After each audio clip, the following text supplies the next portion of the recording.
This will just be a quick video about something that I came across recently. Whenever I read this verse in the past, I always interpreted it a certain way, but now I am seeing it a different way, but without losing the original meaning, as there is of course a dual meaning to this. What am I talking about?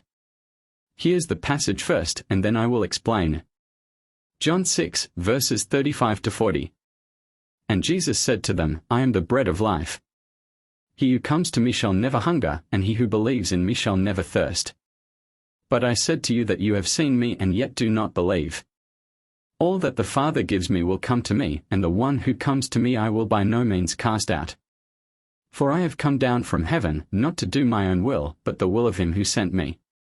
This is the will of the Father who sent me, that of all he has given me I should lose nothing, but should raise it up at the last day.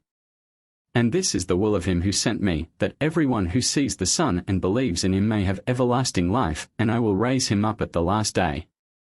It's those last two verses 39 and 40 that I am really interested in, but I included verses 35 to 38 for context, as they explain what Jesus is talking about in terms of the salvation of those whom the Father has given to him.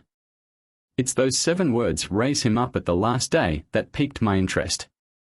Of course, like most people, I always interpreted those words as referring to the resurrection in terms of being raised from the dead, and I still do, but for those of us who are alive and remain at the time of the rapture, there is a whole other meaning of being raised up to heaven to be with Jesus. We also recognize that there will be a resurrection before, or at the same time as the rapture, so that those who passed away before the rapture can also be raptured at the same time. There is also the thought that the last day may actually refer to the day of the rapture, because that day is the last day of the church age. Anyway, let me know in the comments section what you think. Is John 6 verse 40 a rapture verse? As always, like and subscribe, and see you on the other side if the Lord doesn't tarry.